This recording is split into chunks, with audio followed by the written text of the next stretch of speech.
આ રીતના હાથમાં આંગળી પણ તમારી કપાઈ ગઈ છે એ રીતે? હું છોકરાઓને કાળે ચા બનાવીને બી પીવડાવી શકું છું, પણ છોકરા ડાયા છે કે પી લે છે, કે એમ નથી કહેતા કે મમ્મી આવું કેમ આપે છે. કોઈ વાર કંઈ નહીં હોય તો ખીચડી બી સાદી ખીચડી બી બનાવીને આપી દો તો ખાઈ લે છે. કોઈ દિવસ એમ નથી કહેતા કે મમ્મી કેમ. તમે કીધું શું કરીએ, હવે આપણા પાસે પૈસા છે અને કોઈ સપોર્ટ કરે નહીં, નથી મારા મા બાપ બી કોઈ નથી. અમે અમારા એકબીજાનો સહારો બનીને અમે જીવીએ છીએ. છોકરાઓને બી અમારે બીજા છોકરાને જોઈને એ લોકો ખુશી મનાવે તો અમે અમારા છોકરાને ખુશી આપી નહીં શકીએ. જેમ તેમ છોકરાનો ફી ભરવાનો બી તકલીફ પડે તો બીજા કોઈ દયા કરે તો ઓછીના પૈસા માંગીને કીધું કે અમને થોડા ઘણા આપો પૈસા તો હું મારા છોકરાને આગળ ભણાવી શકું. આ બાજુ મારા છોકરાને બી મારે ફી ભરવું કે પછી મેં લાઇટ બિલ ભરું, તે છતાં તેના માટે બી બીજાને કોશિશ કરી કે તમે મને આટલી મદદ કરો કે મારું લાઇટ બિલ ભરાઈ જાય, નહીં તો લાઇટ બિલ નહીં ભરીશ તે લોકો આવીને કહે છે કે અમે કાપી નાખશું.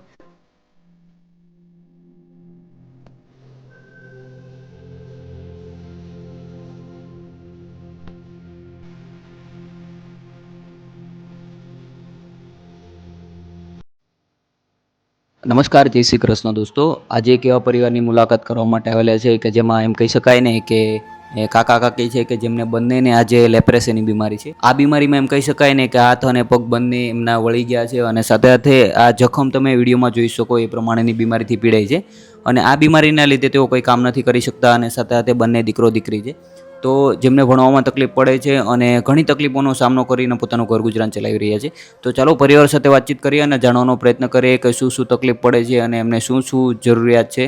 તો ચાલો એમની સાથે વાતચીત કરીએ અને તમને બતાવવાનો પ્રયત્ન કરીએ. તો બસ એપિસોડને છેલ્લે સુધી જોજો અને તમારા ગ્રુપમાં શેર કરજો. બેન, શું નામ છે તમારું? મનીષા. બહુ તકલીફમાં છું. મારી હાલત આવી થઈ ગઈ છે, લેપ્રેસીની બીમારી થઈ ગઈ હતી મને. હાથ પગ ખેંચાઈ ગયા, મારા પગમાં જખમ છે, સારો થતો નથી. હું કંટાળી ગઈ છું. જાઉં છું પાટો બાંધવા, ડૉક્ટર કહે છે કે હાડકી ખરાબ છે, હવે હું ઓપરેશન કરાવી લઉં તો પછી મારા ઘરમાં કામ કરવાવાળું કોઈ છે નહીં. મારા છોકરાને ભણાવવા છે, મારા ઘરવાળાને બી એ તકલીફ છે. જેમ તેમ કરીને જ્યારે કામ સારું ચાલતું હતું ત્યારે અમે આ ઘરનું ફોર્મ ભર્યું તો અમારું ઘર લાગી ગયું. તો અમે પૈસા ભરતા હતા, પણ હમણાં અમારે એટલી તકલીફ થઈ ગઈ કે અમે ઘરનો હપ્તો બી ભરી નહીં શકતા અને ઘરનું લાઇટ બિલ આ તે બધા ખર્ચા ઉઠાવી નહીં શકતા. કોઈને દયા આવે તો આજુબાજુમાંથી ખાવાનું થોડું ઘણું બચે તો અમને આપી જાય, તેવી રીતે અમે ચલાવ્યા. છોકરાઓને બી અમારે બીજા છોકરાને જોઈને એ લોકો ખુશી મનાવે તો અમે અમારા છોકરાને ખુશી આપી નહીં શકતા. જેમ તેમ છોકરાનો ફી ભરવાનો બી તકલીફ પડે તો બીજા કોઈ દયા કરે તો ઓછીના પૈસા માંગીને કીધું કે અમને થોડા ઘણા આપો પૈસા તો હું મારા છોકરાને આગળ ભણાવી શકું. મારા ઘરવાળાને બી વધારે પ્રોબ્લેમ છે બેસવા મૂકવામાં અને હાથ પગની બી તકલીફ છે. સિલાઈનું કામ કરે છે. હમણાં કોઈ આ બીજાનું મશીન આપેલું છે અમને ઘરમાં થોડા વખત વાપરવા માટે, કેમ કે હમણાં ભાડું છે નહીં કે બહાર કામ કરવા જઈ શકે. બસ ભાડું બી કોઈ હોય કોઈ વાર નહીં હોય તો અમને થોડુંક મશીન આપ્યું છે તો ઘરમાં થોડો ઘણો ખર્ચો નીકળે એના માટે અમને મશીન ઘરમાં આપેલું છે. તેનાથી અમે ગુજારો કરીએ છીએ. અમુક વાર અમારા ઘરમાં દૂધ નથી રહેતું, કંઈ નહીં, હું છોકરાઓને કાળે ચા બનાવીને બી પીવડાવી શકું છું, પણ છોકરા ડાયા છે કે પી લે છે, કે એમ નથી કહેતા કે મમ્મી આવું કેમ આપે છે. કોઈ વાર કંઈ નહીં હોય તો ખીચડી બી સાદી ખીચડી બી બનાવીને આપી દો તો ખાઈ લે છે. કોઈ દિવસ એમ નથી કહેતા કે મમ્મી કેમ. તમે કીધું શું કરીએ, હવે આપણા પાસે પૈસા છે અને કોઈ સપોર્ટ કરે નહીં, નથી મારા મા બાપ બી કોઈ નથી. અમે અમારા એકબીજાનો સહારો બનીને અમે જીવીએ છીએ. નાના બેન, સમજી શકું કે આજે મારા કાકાને તમને બંનેને તકલીફ છે, સાથે સાથે નાના દીકરાઓ છે. તો બેન, બીજી શું શું તકલીફ પડે જણાવજો, જેમના લીધે આપણો લોકો વિડીયો જોઈ રહ્યા છે બધાને અપીલ કરીએ કે જે સાથ સપોર્ટ કરે. અને મારા છોકરાને મારે ભણાવવા છે, આગળ વધારવા છે, કે હું વિચાર કરું કે આવી પરિસ્થિતિ અમારી બદલાઈ જાય, મારા છોકરા મોટા થઈ જાય તો સારી નોકરી કરી શકે, એટલે હું આગળ ભણાવવા માટે કોશિશ કરું છું. એમ તેમ બધા પાસેથી મદદ માગું છું. ફીનું તો મેં કરી દીધું છે, જેમ તેમ કરીને ભરું છું. આગળ થતાં હજુ બી ફી મારે જરૂર પડશે તો હવે જેને મારા પર દયા આવે તો મને મદદ કરે અને મારા 2 બાળકો આગળ વધે. એકને તો હું સરકારીમાં ભણાવું છું તો એ મારે ખર્ચા આવે જ છે, એકને મારે જવા માટે બહુ તકલીફ પડે છે. જેમ તેમ ભાડું હોય તો હું એને પૈસા આપું, તે રિક્ષામાં છોકરો મારો જાય છે, આવવા જવાનું કરી લે છે, પણ હજુ એને નોટબુક નથી. અમે નવનીત કશું લઈને આપ્યું નથી, ફક્ત એને જે નોટબુક થોડી ઘણી હતી તે પણ અમને બીજાએ થોડી મદદ કરી તો બેવને મેં આપી છે. હજુ બે લોકો કહે છે કે આ વસ્તુની જરૂર છે તો અમારા પાસે હમણાં પૈસા નથી તમે હજુ લઈ નહીં શકતા. સાથે સાથે ઘર ગુજરાન ચલાવવામાં શું શું તકલીફ પડે જણાવજો. ઘરમાં મારે રાશન હોતું નથી. જેમ તેમ કરીને હું રાશન કાર્ડ બનાવ્યો તો થોડું ઘણું મને રાશન મળે છે રાશનમાંથી. તો હું થોડું ઘણું થોડીક વાર રોટલી બનાવું, કોઈ દિવસે ખીચડી બનાવું, દાળ થોડી મળે તો એમ તેમ કરીને 2 છોકરાઓને દાળ ભાત બનાવીને ખવડાવું. અને અમારા આજુબાજુવાળાને થોડી ઘણી દયા આવે તો એ લોકોનું ખાવાનું બચેલું હોય રાતનું તમને આપી જાય તો અમે તો લઈ લઈએ છીએ અને ખાઈ લઈએ છીએ. કોઈ વાર સવારે આપી જાય, કોઈ વાર બપોરે આપી જાય, આવી રીતે કરે તો હું મારું ઘર ચલાવું છું. નાના બેન સમજી શકું આટલા દુઃખ સાથે તમારે જીવન ગુજારવું પડે અને સાથે સાથે હું જોઈ શકું એ પ્રમાણે તમારા પગમાં તકલીફ છે, તમારા હાથ બતાવજો ને, હાથમાં તકલીફ છે, આમનો કોઈ ઈલાજ નથી બેન? આમનું તો હવે બધા કહે છે કે હવે એકવાર થઈ ગયું તો કશો ઈલાજ છે નહીં. હવે હું શું કહું તમને, મેં મારા જખમથી તો બહુ જ કંટાળી ગઈ છે. તમને કીધું ને કે મેં ડ્રેસિંગ માટે દરરોજ જાઉં છું 1 દિવસ છોડીને, કેમ કે હું ખાનગી દવાખાનામાં જઈ નહીં શકતી, એટલા માટે પાસે પૈસા છે નહીં કે હું એમને પૈસા આપી શકું. તો અહીંયા એક સરકારી દવાખાનું છે મધર તેરેસાવાળું, એ લોકો મને ડ્રેસિંગ કરી આપે છે અને હું ડ્રેસિંગ કરીને આવું છું ત્યાં દરરોજ. 1 દિવસ છોડીને બોલાવે તો મેં જઉં છું ત્યાં. અને ચાલવાની બી મને બહુ તકલીફ પડે છે. હું મારી હિંમત રાખીને ભગવાનનું નામ લઈને હું ચાલું છું. નથી સહન નહીં થતું મારાથી, તો મેં સહન કરું છું. આટલા વર્ષથી છે પણ સારું થતું નથી, મને બહુ તકલીફ છે. સાથે સાથે બેન ઘર ગુજરાન ચલાવવામાં, રાશનમાં, સાથે લાઇટ બિલ ભાડામાં શું શું તકલીફ પડે જણાવજો. જેમના લીધે આપણો વિડીયો લોકો જોઈ રહ્યા છે તેમને બધાને જ અપીલ કરશું કે તમને સાથ સપોર્ટ કરે, જેમના લીધે કંઈ તકલીફ નહીં થાય એવા પ્રયત્ન કરશું બેન.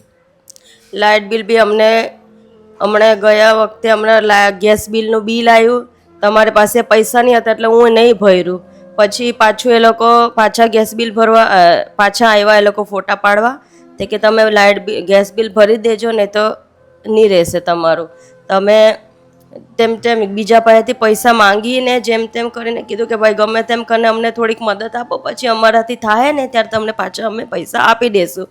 ત્યારે ભાઈ અમને પૈસા આપ્યા 3000 રૂપિયા. ત્યારે હું 4 મહિનાનું એમ બધું ગેસ બિલ ભરી દીધું અને પછી લાઇટ બિલ આવી ગયું મારું 1000 રૂપિયા.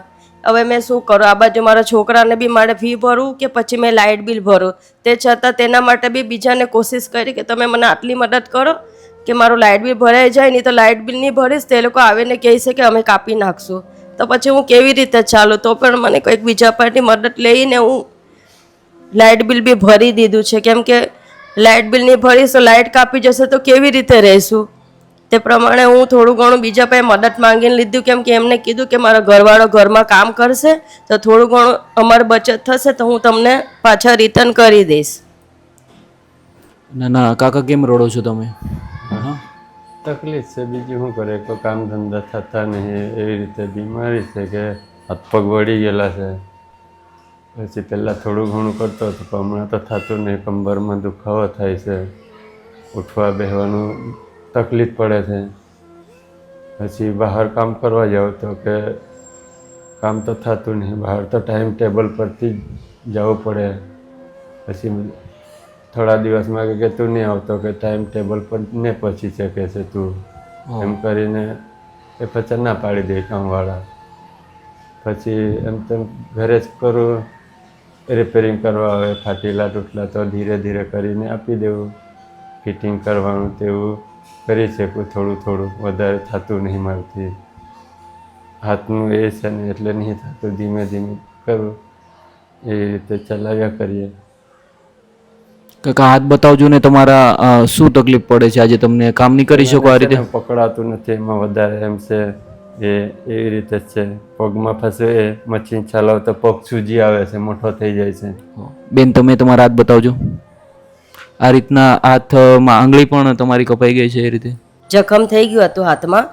જેવી રીતે જમવાનો રસોઈ કરું છું તો દાજી જવાય, મારા હાથ સૂન છે કે મને ગરમ વસ્તુ પકડાતી નથી. પકડી લઉં છું તો મને ખબર નથી પડતી કે આ ગરમ છે. હું પકડી લઉં, પછી થોડાક સમય થાય પછી મને ખબર પડે કે હાથમાં ફોડકા નીકળી આવ્યા છે. હવે હાથમાં ફોડકા નીકળે, હું કપડાં વાસણ કરવું હોય તો હવે મારે કરી તો શકતી નથી, તો એ મેં કરી દેવું, તેમાં જખમ થઈ જાય. પછી ધીરે ધીરે જખમ થતાં હાડકીમાં લાગી જાય, તો હાડકી મારી આ રીતની ખરાબ થઈ ગઈ તો નીકળી ગઈ. પછી આ મારા હાથ ખેંચાઈ ગયા બધા, એટલે મને ઘણી તકલીફ પડે છે. તો બી હવે થોડા ઘણા સંભાળું છું કે હવે આગળ જતા મારે બી મારા છોકરાને મોટા કરવા છે તો મારા હાથ થોડા બચાવ, નહીં તો કોણ બધું કરીને આપશે મારા વગર. અમારો કોઈ મારા ઘરમાં તો મા બાપ તો કોઈ છે નહીં કે મને એ લોકો આવવાના ને મને મદદ કરવાના, કોઈ કરે નહીં, મારે જ કરવાનું છે. એટલે હું સમજીને હવે કપડું પકડીને રસોઈ બનાવું તો કપડું પકડું અથવા સાણસી લઈને ધીરેથી ઉતારું ને પછી રસોઈ કરીને મારા બાળકોને ખવડાવું, મારા ઘરવાળાને ખવડાવું. નાના બેન, સમજી શકું કે આજે દીકરાઓ પણ મોટા છે, એમના ભણવામાં તકલીફ પડે, સતત ઘર ગુજરાન ચલાવવામાં આવી રીતે તકલીફ પડતી હશે. હું જોઈ શકું છું કે તમારા પગમાં પણ આજે વધારે તકલીફ છે, તો આ પગમાં પણ એ રીતની તકલીફ છે? હા, એ બી એવી રીતે જ છે. અને મારા પગમાં હું નાની હતી ત્યારે લારી ચાલી ગઈ, પછી એ બી સૂન જ છે મારા પગ, કે ગરમ થઈ ગયું હતું ને તો અંદર ફોડકા પડી ગયેલા, ત્યારનું પગમાં જખમ થઈ ગયું તો સારું થતું નથી. દવા કોશિશ કરી કે ઓપરેશન કર, ડૉક્ટર કહે છે કે ઓપરેશનની જરૂર નથી. પછી બીજી જગ્યાએ કંઈ કીધું કે તમને હાડકીની તકલીફ છે, તો હું ઓપરેશન કરીને બેસી જાઉં તો મારા ઘરમાં કોઈ કરવા જેવું તો કોઈ છે નહીં. તો મારે બાળકોને બી ભણાવવા મૂકવાનું, એ લોકોને એકલા તો હું છોડી નહીં શકું, તો મારે મૂકવા પણ જવું પડે. ચોમાસામાં બી મને બહુ તકલીફ પડે, તો હું પાટો બાંધ્યો તોય ખોલીને જાઉં કે મારી છોકરી છે એટલે છોકરીને તો મારે સાચવવું જ પડે, કે એને તમારે મૂકવા જવું જ પડે, લેવા જવું પડે. એટલે હું મારું પોતાનું દુઃખ ભૂલી જાઉં છું છોકરા માટે. નાના બેન, સમજી શકું કે આટલા દુઃખ વેઠી અને તમે બંને જીવી રહ્યા છો, આજે તકલીફ છે, આટલી પીડા છે, સાથે દીકરાઓ પણ જવાન છે, એમની જવાબદારીઓ છે. સમજી શકું કે તકલીફ પડતી હોતી હોય છે, પણ આપણો વિડીયો બધા જ લોકો જોઈ રહ્યા છે, બધાને અપીલ કરશું જેમના લીધે આવનારા સમયમાં તમને કંઈ રાશનમાં તકલીફ નહીં પડે. અને હું જોઈ શકું છું કે તમે કામ નથી કરી શકતા, છતાં તમે કામ કરવાનો પ્રયત્ન કરી રહ્યા છો, પણ કંઈ નહીં, અમારાથી જે પણ થાય બનતો સપોર્ટ કરવાનો પ્રયત્ન કરશું. સાથે સાથે લોકોને પણ અપીલ કરશું કે જે સપોર્ટ કરે અને તમને કંઈ તકલીફ નહીં થાય એવો પ્રયત્ન કરશો. બેન, આજે રાશનમાં આજની આ ખાસ મદદ સ્વ રમુભાઈ દીવ, કે જેમનું ગામ સાઉદવાડી છે, જેમના દીકરા સુરજભાઈ છે કે જેઓ UK લંડનમાં રહે છે, એમને આજે તમારા માટે રાશનનો સપોર્ટ મોકલાવ્યો છે, તેમને શું કહેવા માગશો?